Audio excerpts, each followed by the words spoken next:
안녕하세요. 시네포커스 록사입니다. 오늘은 하길종 감독의 대표작 바보들의 행진에 대해 알아보고자 합니다.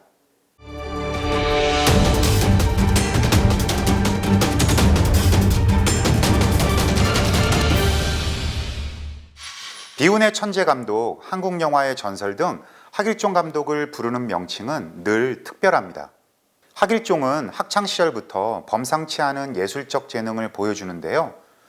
고등학교 시절부터 알베르 까뮈의 실존주의에 빠져있던 하길종은 불문과에 진학한 후 초현실주의 시집을 발표합니다. 졸업 후 잠시 신필름에 입사했으나 곧바로 미국으로 유학길에 오르게 됩니다. 60년대 당시만 하더라도 영화 유학을 그것도 미국으로 가는 경우는 거의 없었는데요. 하길종은 그것도 UCLA 대학원에서 이론 학위인 MA와 실기 학위인 MFA 모두 취득하게 됩니다. 특히 하길종 감독이 미국 유학 시절 연출한 단편 병사의 제전은 당시 미국에서 불고 있던 히피 운동을 하길종의 시각으로 재해석한 작품입니다. 이 작품은 MGM 영화사가 미 전역의 영화학교 학생 중 최우수생 4명에게만 수여하는 메이어 그랜트상을 수상할 만큼 탁월한 작품성을 인정받았습니다. 프란시스 포드 코폴라 감독과 동문수학한 하길종 감독은 졸업 후 UCLA의 강사직이 보장되었지만 한국 영화의 발전을 위해 1970년 귀국한 후 연출가와 비평가로 활발한 활동을 하게 됩니다. 1970년대 들어 한국 영화 산업은 극심한 침체기를 맞이하게 됩니다. 한국 영화 최고의 황금기였던 1960년대에 비해 영화 제작 편수, 극장 수, 관객 수 모두 급격히 줄어드는 위기 상황을 맞이한 것이죠. 한국 영화가 깊은 수렁에 빠져 있던 바로 이 시기에 한국 영화의 예술화라는 기치 아래 죽어가는 한국 영화에 활기를 불어넣기 위해 노력했던 영화동인 영상시대가 있었습니다. 영상시대는 1975년 7월부터 1978년 6월까지 약 3년여의 기간 동안 벌어졌던 청년 영화운동으로서 영화평론가 변인식과 영화감독 김호선, 이원세, 이장호, 하길종, 홍파, 홍이봉이 연대하여 결성한 동인체의 명칭이자 이들이 함께 만든 영화 개간지 영상시대를 지칭합니다. 1970년대 한국 영화계는 영상시대 동인들의 활동으로 인해 그나마 명맥을 이어갔다고 해도 과언이 아닐 정도로 이들은 비평과 연출 분야 모두에서 전방위적으로 활동했습니다. 마치 1960년대 프랑스 누벨바그 감독들처럼 이론과 현장의 이상적인 결합이 이루어진 것이죠. 새로운 이론으로 활발한 활동을 펼치던 평론가와 감각적인 영상으로 신선한 바람을 불러일으키던 신인 감독이 결합해 한국 영화의 예술화와 산업적 경쟁력 회복을 기치로 예술로서 한국 영화를 사유하기 시작한 것입니다. 영상시대 동인들은 1970년대 암울한 한국 영화계를 살릴 방법을 먼저 비평에서 찾고자 했습니다. 하길종은 감독 활동과 비평을 겸했고 시나리오와 평론에서 신춘문예에 당선된 홍파 역시 작가, 감독, 평론을 겸해서 활동했죠.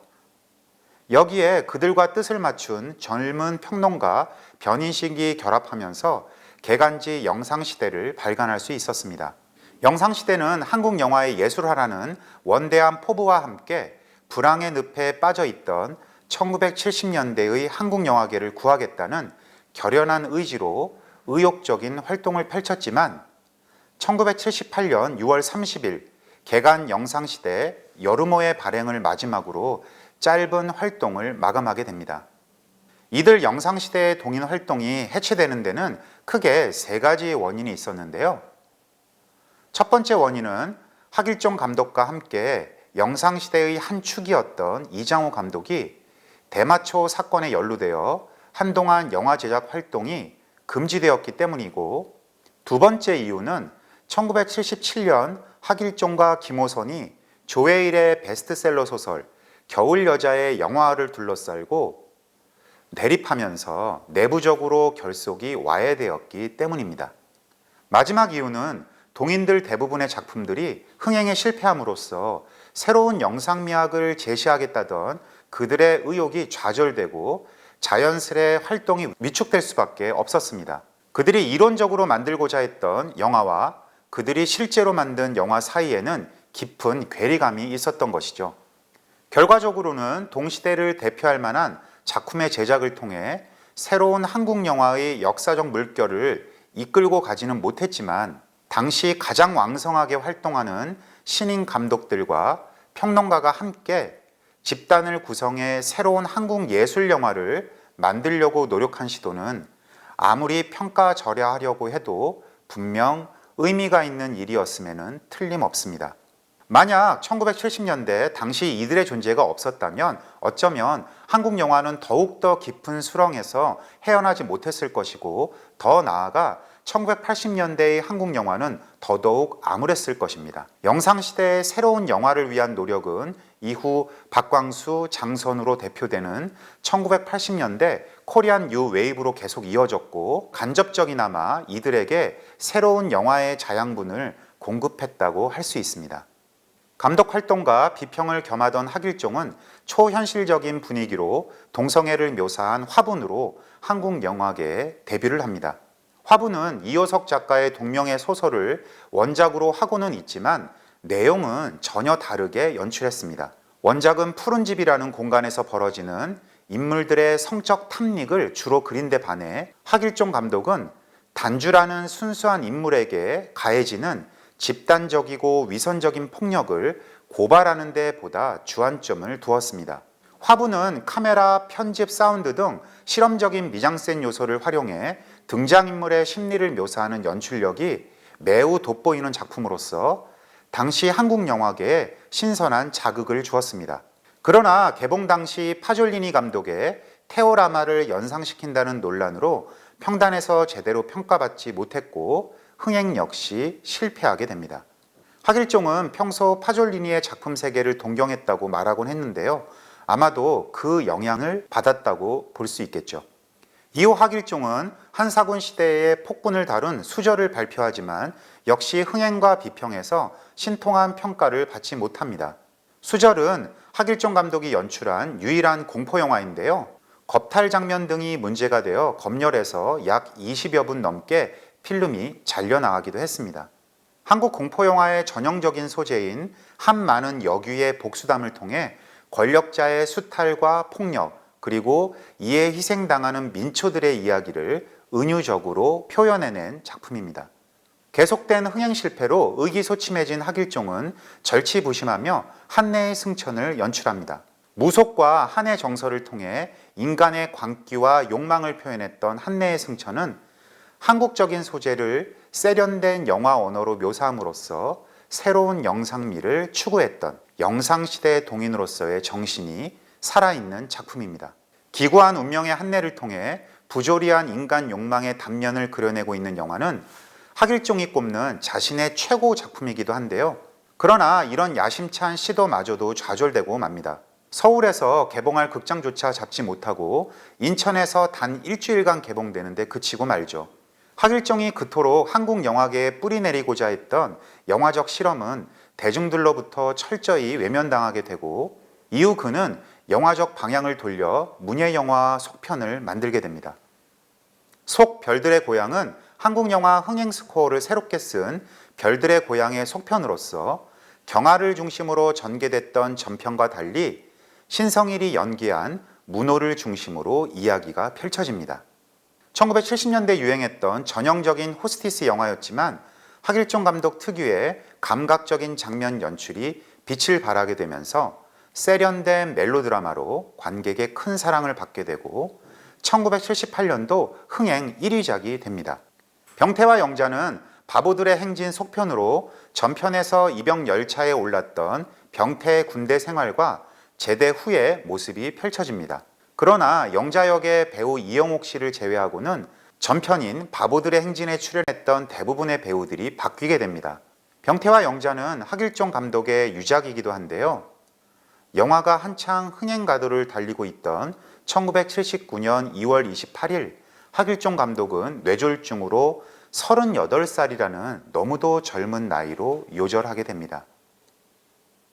시대를 막론하고 예술적 천재들의 삶은 왜 이렇게 짧은 걸까요?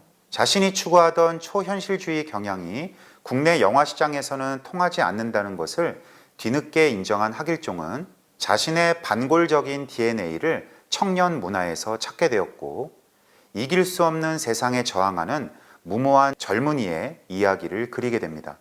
이렇게 만들어진 영화가 1970년대 한국 영화를 상징하는 대표작 중 하나인 바보들의 행진입니다. 최인호의 동명의 소설을 영화한 바보들의 행진은 서울 관객 15만 명을 동원하며 하길종의 작품 중 처음으로 흥행해 성공을 거둔 영화입니다. 소설이 병태를 중심으로 대학생들의 연애나 낭만을 주로 그린 것에 비해 하길종은 원작에 없는 영철이라는 캐릭터를 새롭게 추가해서 술 마시고 노래하고 춤을 춰봐도 가슴에는 슬픔이 가득한 20대의 허무함과 상실감을 그려내게 됩니다. 1970년대 청년 문화의 대표적인 영화인 바보들의 행진은 통기타, 생맥주, 장발 등 동시대 청년 문화의 코드를 영화에 적극 수용하면서 암울한 시기를 보내는 청년들의 자유와 저항, 좌절과 희망을 영화에서 그려내고 있습니다. 영화에는 70년대 청년 문화와 그 분위기를 억압하려는 사회적 질서가 팽팽한 긴장감을 자아내는데요. 예를 들어 막 성년이 된 20세의 젊은이들은 군대로 증병되기 위해 검사관의 눈앞에서 발가 벗겨진 채로 서야 했고, 미풍양속을 지킨다는 명목하에 경찰은 두발 단속을 하며 밤 12시가 넘으면 통행금지에 걸려 돌아다니지 못했으며, 캠퍼스 안에서 담배를 핀다고 교수에게 뺨을 맞는 등 개인의 자유와 행동이 제약되는 모습들을 여러 번 영화 속에서 보여줍니다. 하지만 병태와 영철 같은 젊은 바보들은 그 억압을 묵묵히 감수해낼 수밖에 없었죠. 결국 하길종 감독이 말하고자 하는 바보란 무기력하게 체제에 순응할 수밖에 없었던, 그래서 스스로 바보 되기를 택할 수밖에 없었던 당시 청춘의 모습이라고 할 수 있겠습니다. 이렇게 청춘 영화의 표면을 넘어 시대의 전곡을 관통하는 비판의식을 담고 있는 바보들의 행진을 연출한 하길종은 이 영화 한 편만으로도 한국 영화사의 가장 높은 재단에 올리기에 충분한 감독이라고 생각합니다. 바보들의 행진은 이렇게 극심한 침체기를 맞이하며 암흑기를 보낼 수밖에 없었던 한국 영화에 다시 활기를 불러 넣어준 작품이라고 할 수 있습니다. 하길종 감독은 이장호 감독과 마찬가지로 매번 작품을 내놓을 때마다 검열로 훼손되는 순환을 겪을 수밖에 없었는데요. 바보들의 행진 역시 반체제적이고 폭력적이라는 이유로 당국의 필름을 압수당한 뒤 무려 30여 분이나 잘려나가게 됩니다. 가장 대표적인 장면이 병태가 홀로 강의실에 남아 고뇌하는 장면입니다.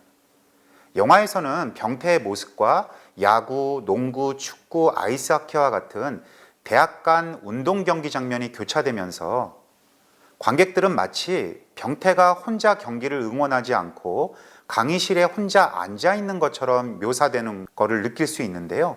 사실은 대학생들의 데모에 참석하지 않은 병태가 홀로 괴로워하는 장면이었습니다. 그러나 검열에서 데모 장면은 잘려나가고 대신 스포츠 경기가 삽입된 것이죠. 또 하나의 예는 병태와 영철이 바닷가에 갔을 때 갑자의 입가에 피가 묻어있는 장면으로 연결되는 지점입니다. 도대체 왜 두 친구가 싸웠는지 전혀 설명을 해주지 않아서 관객은 궁금증을 자아낼 수밖에 없는데요.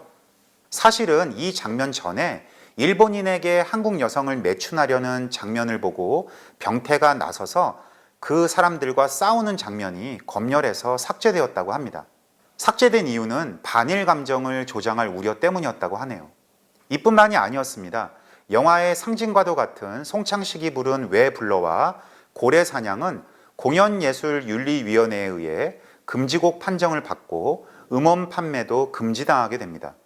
그 이유는 이 노래가 영화의 유행과 함께 인기를 끌면서 대학가 시위 현장에서도 자주 불려지게 되자 정부 당국이 문제를 삼게 된 것이죠. 심지어 하길종 감독은 정보기관에 불려가 조사를 받기도 했다고 합니다. 참 지금 생각하면 어처구니가 없는 일이지만 당시에는 이런 검열에 대해 저항할 수 있었던 시대가 아니었습니다. 이처럼 1970년대 한국 영화가 침체기를 맞이한 많은 요인 중 하나가 바로 이 검열 제도에서 기인합니다. 바보들 행진의 미장센은 당시 한국 영화에서는 찾아보기 힘든 실험성이 돋보이는 영상미학을 보여주는데요. 시대를 반영하는 역동적인 내용만큼이나 카메라 역시 핸드헬드를 적극 사용하고 할리우드에서도 이제 막 대중화된 줌렌즈의 사용이 눈여겨볼 지점입니다. 파도 움직임을 잡아줄 때, 한국적 스트리킹을 보여줄 때, 그리고 영철의 자전거가 추락하는 씬에서 보여주는 줌인은 관객으로 하여금 영화의 흐름에 빨려 들어가게 하는 마법 같은 역할을 해냅니다. 또한 영철이 자전거를 타고 여의도 광장을 지나는 장면에서 사용된 오블리크 앵글, 즉 사선 앵글은 영철의 불안한 심리를 카메라 구도로 표현한 뛰어난 영상미학을 보여줍니다. 바보들의 행진의 편집 역시 매우 파격적인데요. 특히 극의 중간 요소에 프리즈 프레임, 즉 정지 화면을 4번이나 사용하는 매우 독특한 몽타주를 시도합니다. 정지 화면은 말 그대로 영화의 진행 시간을 정지시켜 얻는 화면을 말하는데요. 정지 화면은 마치 한 장의 스틸컷을 보는 것 같은 느낌을 주기 때문에 환상적인 느낌을 강조하거나 여운의 감정을 남기고자 할 때 효과적으로 기능합니다. 하길종 감독은 정지 화면의 사용을 통해 암울했던 70년대를 살아가는 청춘들의 꿈과 이상이 빛나가는 순간을 포착합니다. 사운드 역시 매우 독특하게 사용되었는데요. 바보들의 행진은 과대항 술먹기 대회 장면과 병태와 영자가 테니스 시합을 마친 후 샤워 장면에서 사용되는 익살스러운 음악을 제외하고는 영화 전체에 걸쳐서 시종일관 슬픈 곡조의 배경음악을 사용합니다. 영상은 밝은 내용을 보여주더라도 사운드만큼은 계속 우울한 정서가 지배를 하는 것이죠. 그래서 때로는 영상과 사운드가 상황에 맞지 않는다고 느껴지기도 합니다. 이렇게 사용한 이유는 암울하고 불안한 시대를 살아나가는 청춘들의 이야기에 밝은 음악은 어울리지 않는다고 판단한 하길종 감독의 의도 때문이라고 생각합니다. 바보들의 행진은 잊지 못할 명장면을 영화 곳곳에 배치하는데요. 아무것도 가질 수 없는 영철이 고래 사냥이 울려 퍼지는 가운데 자전거를 타고 동해 바다 절벽 위로 떨어지는 장면과 영자가 이병열차 창문에 매달려 병태와 키스하는 장면은 1970년대 당시 청년 문화의 상징이자 한국 영화사의 길이 남을 명장면으로 영원히 기억될 것입니다. 하길종 감독의 바보들의 행진을 통해 1970년대 청년 문화를 흠뻑 느껴보시기 바랍니다. 다음 시간에는 영상시대 동인 두 번째 시간으로 김호선 감독의 영자의 전성시대를 알아보도록 하겠습니다. 감사합니다.